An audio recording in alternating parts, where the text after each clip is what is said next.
Exclusive. Paulo, mas special nga ba at in love kay Kim? Kaya pinili kesa kay Janine. I'm overheated, can hardly sleep at night, doing crazy dreaming. You're the reason why. Hiding by the baby. Ayaw daw munang makatrabaho ng actress na si Janine Gutierrez ang ex-boyfriend umano nitong si Paulo Avellino. Ayon ito sa nasagap na kwento ng Showbiz Insider na si OG Diaz. Si Janine Gutierrez, ang ex-girlfriend ni Paulo Avellino, ay in the meantime ayaw munang makatrabaho ang aktor. Chika ni OG sa kanyang Showbiz Update vlog. Ako naman kahit hindi sabihin yon ha, syempre. 'Di ba? Di ka muna makikipagtrabaho.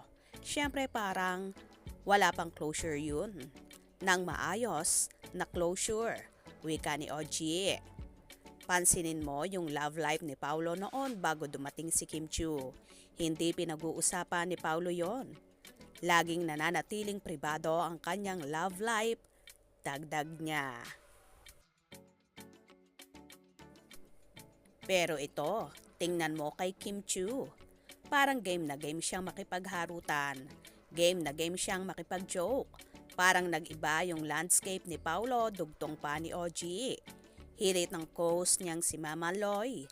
Baka naman special talaga si Kim Chiu kay Paulo.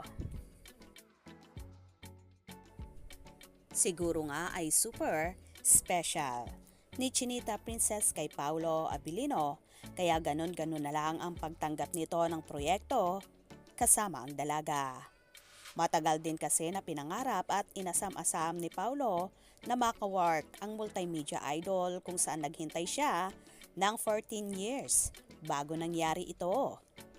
Isa pa, iba kasi ang energy ni Paulo kapag ang kasama niya ay si Kim. At kakikitaan mo talaga ang aktor ng pagiging happy at game na game sa lahat ng bagay. Kapansin-pansin din na para bang kay Kim niya lang lahat nagagawa ang ganito. Na kahit minsan ay pinanggigigilan siya ng dalaga, pero okay lang sa kanya.